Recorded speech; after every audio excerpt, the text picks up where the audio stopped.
And welcome into Your Game Plan for Retirement with Northwestern Ohio's resource for a common sense approach to planning for your financial investment and retirement future. He is president and founder of McIntire Retirement Services. Chris McIntire here with us. Always a pleasure, Chris, having you here on the program, providing the guidance and the insight that proactive planners, savers, and investors throughout the area across Northwestern Ohio really need to make that financial progress. Good to see you, sir. Hey, good to be with you as well there, Peter. And, I'm going to start with our kind of tip of the week here, as we've been doing normally. And, today we're going to talk about the annuity aspect of retirement planning. And it is Annuity Awareness Month.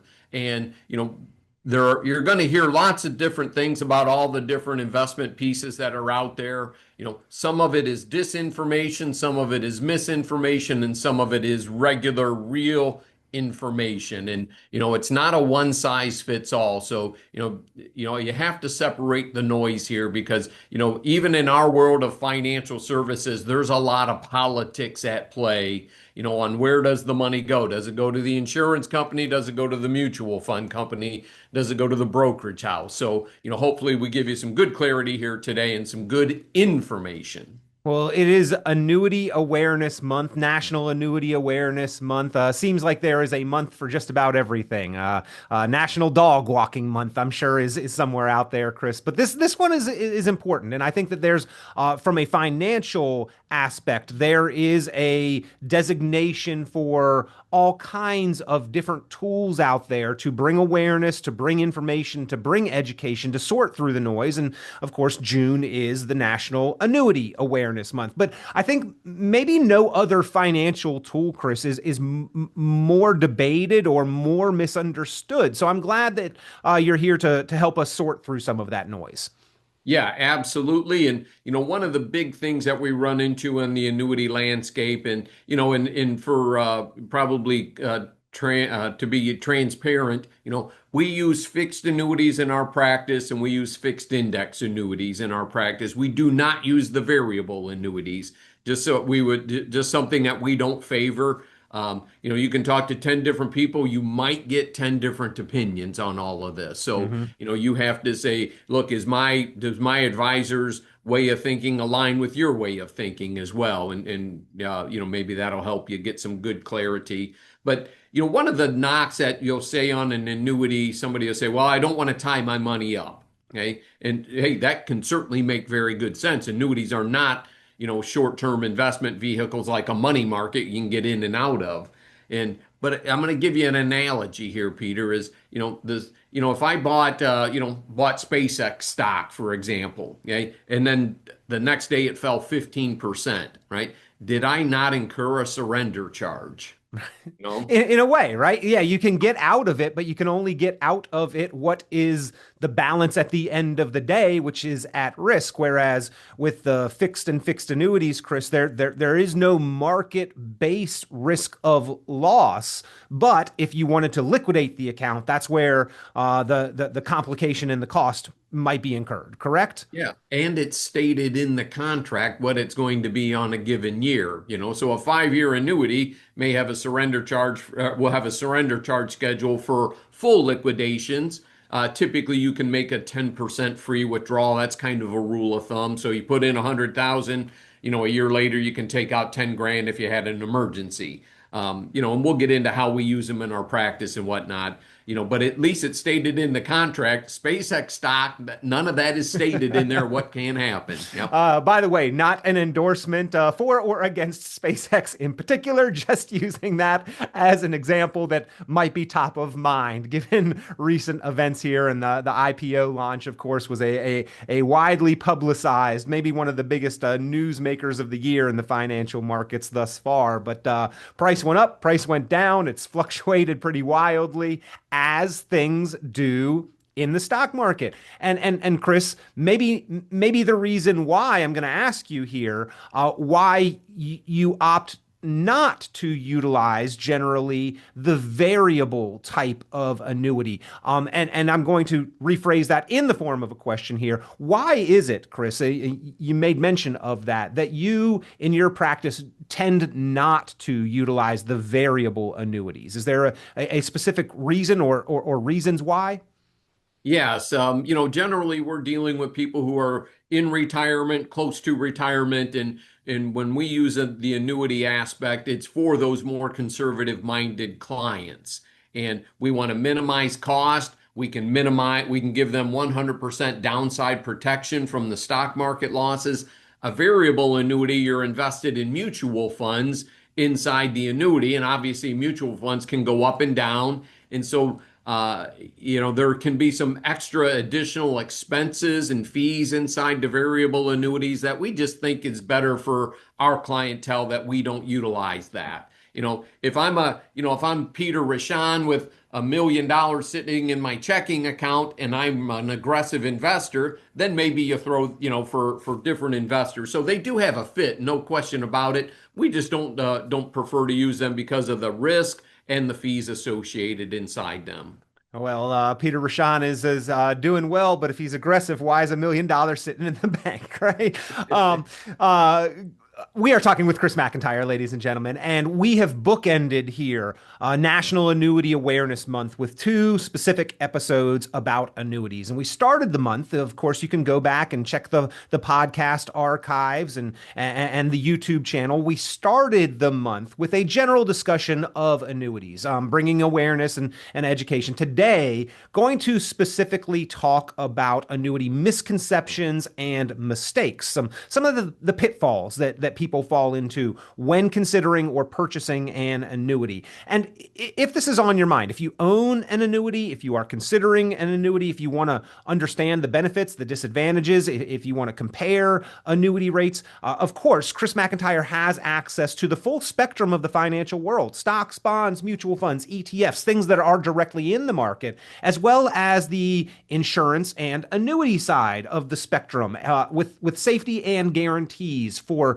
certain aspects of your financial progress and picture. And if you would like to, first and foremost, design a plan and then evaluate the tools that can help you accomplish the jobs that the plan identifies you need to work toward, or your money needs to help you work toward. That is what your game plan for retirement is all about. The written plan that Chris and the team at McIntire Retirement Services will put together for you. And to get that put together, or to start that conversation, or just ask a few specific questions that are on your mind, just give a call to McIntire Retirement Services, 419-332-0532, 419-332-0532, 419-332-0532, or online, McIntyreRetirementServices.com, McIntyreRetirementServices.com. Now, Chris, in your explanation there of variable annuities, perhaps this is maybe the root of one of the biggest misconceptions here, is there's a big difference in different types of annuities, as you're describing it here. The difference between variable, or the safe, secure, guaranteed, the fixed, or the fixed index, that is a wide division. So is one of the common misconceptions kind of that all annuities are the same, and that's why there is some confusion and maybe sometimes frustration around them? Yeah, without a doubt. And, that's where we go back to the misinformation or the disinformation, you know. And so when we look at it, it's like saying nobody should own any stocks. I mean, oh, heck, there's all different types of stocks. There's all different types of annuities. And I'll give you an example. Recently here in our practice, we had some clients that said, hey, my CD rate on my money I have in my CD at the bank is down to about 3%. What can you do for it? And like, well, you know what? We've got a quality company that we like to use that's paying 5% for 3 years. You can take your interest out as you want to, right? It's tax deferred. If you don't take any money out, then you're not paying any tax. So here's the difference. If you have money in a checking account, and you're talking about putting 100,000 into a CD paying 3% interest, okay, that's going to generate $3,000 of taxable income. If you pay 20% tax, okay, on $3,000, 600 bucks of that is tax. So you're not netting 3% on that. On the annuity side, if you're getting 5%, it's tax deferred. So you're not paying any tax. So you're getting the compounding on the full dollar amount. So you will pay tax when you make that withdrawal, but at least you're in control of it. Okay. Yeah, and Chris, I think that where we see these decreasing interest rates in bank products such as CDs, look, there's a time and a place for banks. There's a time and a place for stocks and the risk of the market. We need the growth. There's a part of our portfolio that maybe we don't want to risk, and we want some certainty, we want some growth, we want some tax deferral, we want some guarantees for income. These are some of the features that an annuity can provide us. But there's also this connotation, this misconception that all annuities have high fees. Can you address this? Is this fact, fiction, true, false, misconception? Where does this lie on the spectrum? Yeah, Peter, and it depends what kind of annuity you're utilizing. So like the 3-year MIGA multi-year guarantee annuity I was just describing doesn't have any fees associated with it whatsoever. Okay. Okay. Kind of like a CD. CD doesn't have any fees associated with it whatsoever. The bank makes money off the deposit you've given them. The insurance companies make money off the deposits you've given them. They make enough money to offer you an interest rate. Okay. The fixed index annuity may not have any fees in it whatsoever either. Okay.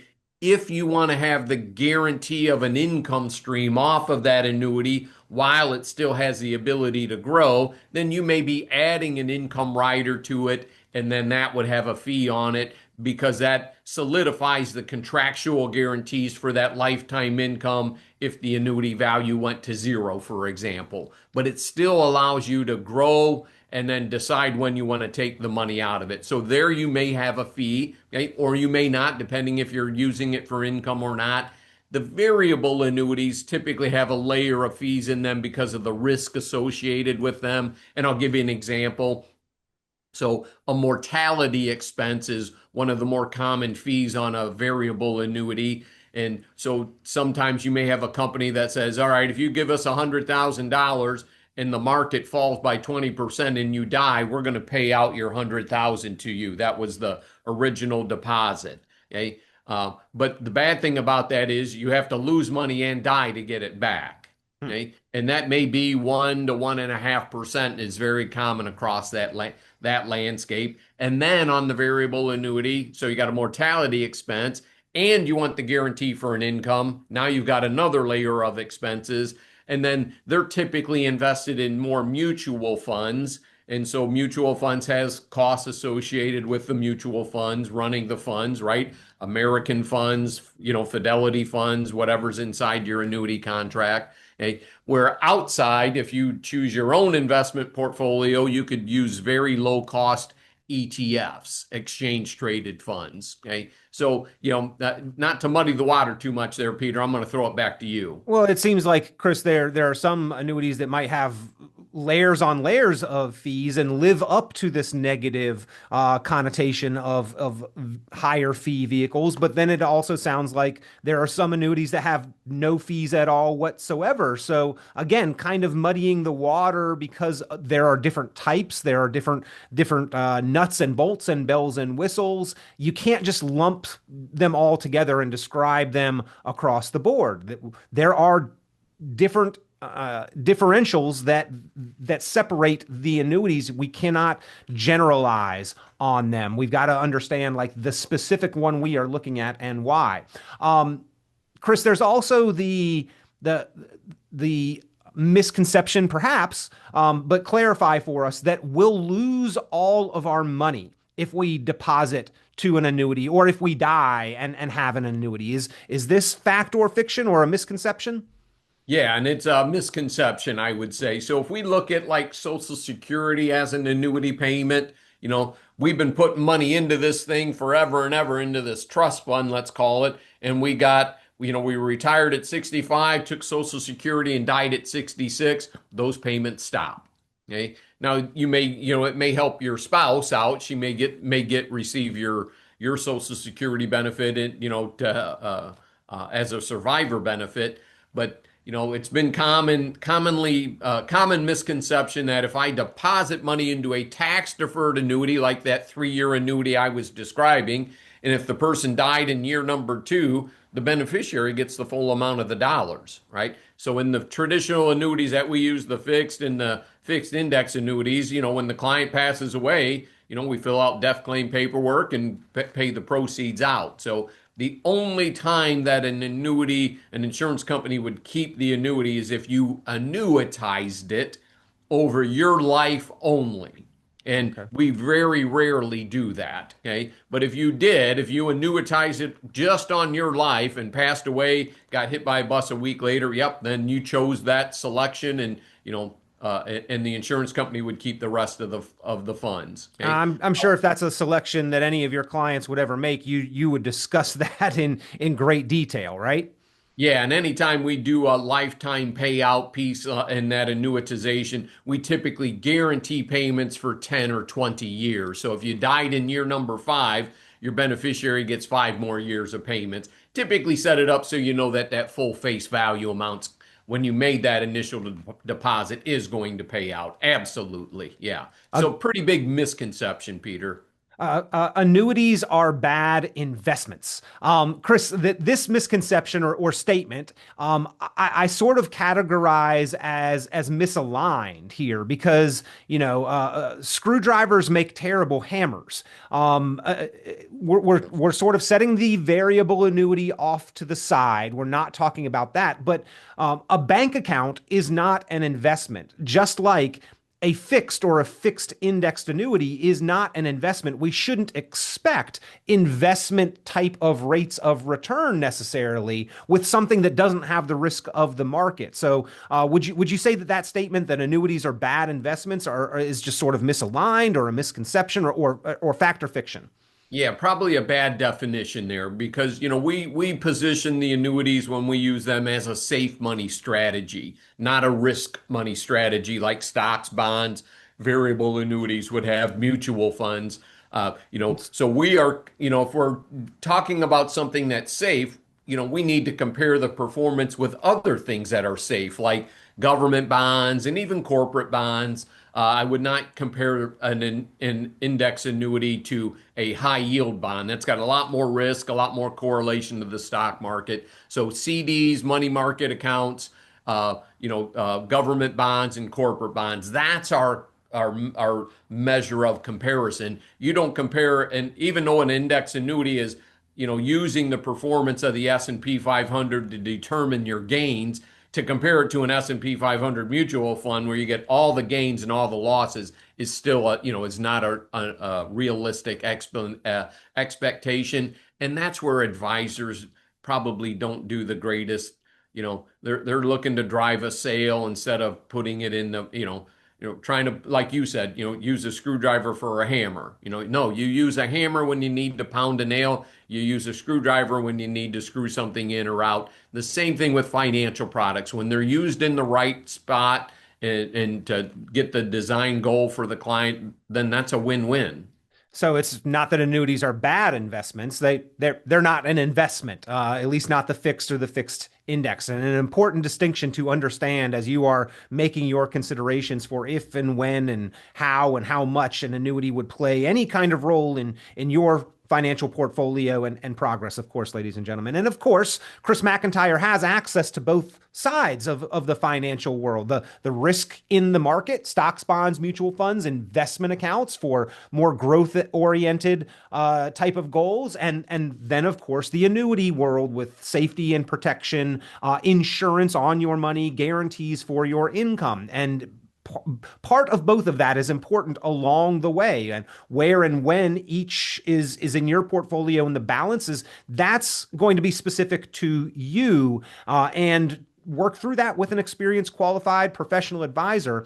Chris McIntire will help you design your game plan for retirement to see if and when and how much any of these tools are appropriate for your situation. And to get that process started, give a call and get your complimentary, it's a courtesy service, no cost to put together your game plan for retirement. 419-332-0532. 419-332-0532. 419-332-0532. Chris, being that you do have access to both sides of the financial world, what if somebody tells you, well, can't I get the same kind of income that an annuity guarantees from my investment portfolio? Would you say that's maybe misaligned or a misconception or fact or fiction? Well, when we're talking about annuities that have the lifetime income piece on that, again, there we have the contractual guarantees, that behind these big behemoth insurance companies. On your investment side, it's as good as the dividend payout, the interest payout is going to be. And, when times are going along well, hey, you can certainly live out of your investment portfolio. But when times don't go so well, and you're drawing out of your investment portfolio, you could certainly blow up a retirement. So that's where the annuity comes in. It helps you, match up those income needs that you have to cover the basic living expenses along with your Social Security, and then you use your investment portfolio for maybe a little bit additional income when needed, or those big ticket items, you're going to go on a round the world vacation, buy a new car or something. That's why you have your investment portfolio. So, you want to carve off, what is my monthly budget going to be? It's $4,000 a month and I get 2,000 for Social Security. So, can you deposit enough money into an annuity with a guaranteed lifetime income stream and maybe something that has a cost of living adjustment associated with it, some way to increase the payout of the annuity as you go on, and many of those are available as well. And then deposit that amount of money into the annuity to make up that $2,000 a month shortfall, and then leave the rest of your money in your investment portfolio to help get that, long-term growth, if you will. We are again talking with Chris McIntire, president and founder of McIntire Retirement Services. It is National Annuity Awareness Month, and we've covered some misconceptions. But for consumers approaching retirement, Chris, maybe some of the most common mistakes is not about buying an annuity, but perhaps buying the wrong annuity or buying an annuity for the wrong reasons. Do you see that people ever fall into this trap where they have deposited and purchased and gotten into an annuity for the wrong reason? Oh yeah, yeah, without a doubt. And we help them, exit strategies and whatnot, as well as, and throughout our career, we see lots of different things. Sometimes the companies don't live up to the promises that they've made, and I'm telling you from the advisor side. So sometimes we get disappointed in what their offerings are, and then we look at making replacements and things like that as well too. We probably move a lot more of the old variable annuities that are out there with a number of layers of expenses. And I'll be honest, Peter, I don't think we see them nearly as much as we used to back in the day. Yeah. I think more and more the index annuity has, for the retirees has really, taken a lot of the market share away from the variable annuities because of the risk and the layers of expenses that can be on there. And, a more well-educated investor out there today with all the research they can do online. Well, if you're going to have the risk of the market, why not be in the market without the layers of fees, right? It might be just that those were kind of overly complicated, and then there's been information and education like what we're providing on this program, Chris, to help people understand the different types and maybe that different money is doing different jobs. But again, getting into an annuity for the wrong reason or the wrong annuity for the right reason, that you had the right goal but got into the wrong product, may end up, looking back and saying, well, that was a financial mistake, which we want to avoid with information and education on the front end. Another common mistake, perhaps, Chris, hopefully not too common, but putting too much money or all of your money into an annuity. Would you put this in the classification of an annuity mistake? Yeah, absolutely. And, because you want to keep yourself where you got plenty of liquidity and whatnot. And, we've got some clients that, they said, hey, we got another $30,000. Can we add another one of those shorter term annuities? And, sometimes I say, let's hang on here a little bit. You've got a fair amount of money invested already. Maybe you can do something a little shorter term, keep it in the money market at the local bank, and you might not be picking up as much interest, but we want to trade off the liquidity, for the interest that they're gaining. So, that's where, advisors have to do have to do their due diligence and whatnot. And thankfully, the insurance companies, are, scrutinize applications and financial, forms that we have to submit and whatnot as well. They have compliance officers and things like that. So, state of Ohio where I live here, obviously, Peter, we got a good Department of Insurance. So, the side of the table that I sit on is very well represented, like the side of the table that the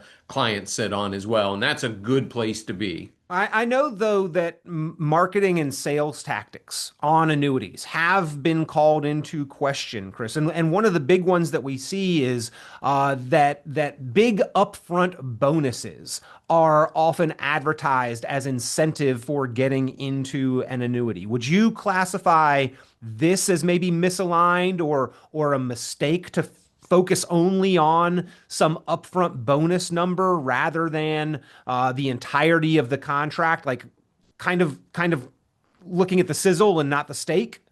Yeah, that I was going to use that analogy right there. So, sometimes we're transferring funds from some place where it costs the client some money to get out of it and move into a new one. That's where that bonus helps compensate them and still puts them in a better position. But just selling on the bonus is something that we don't do. There's always ins and outs with everything. And, if you don't need the sizzle, then just go for the steak because you'll get some higher upside potential typically. But a lot of times, very often the clients say, hey, I like the bonus right there. I don't need the money. This is going to go down to my kids. So, I want to take advantage of that. So just depends on what the situation is.